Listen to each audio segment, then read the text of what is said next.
Welcome to the Slop Farm. Enjoy the video. You start by verifying essentials so fixes work.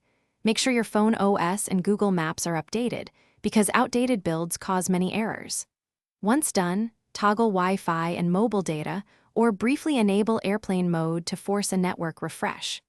Next, open app permissions and set location to while using or always so maps can access GPS. These immediate steps clear the common environmental causes and put you in position to run deeper fixes without wasting time.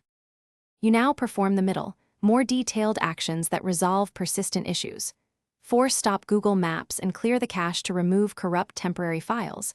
Only clear app data if cache didn't help, because that resets preferences.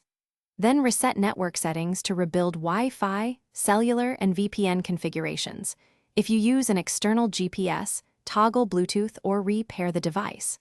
Also verify date and time are automatic, since wrong timestamps can break location services and API authentication. You finish by rebooting the device to apply changes, then relaunch Google Maps and test a route or live location.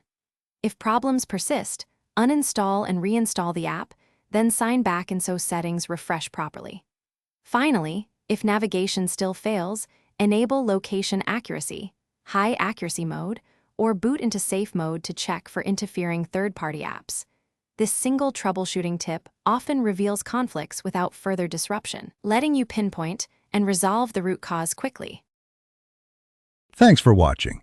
Consider subscribing if we helped you today.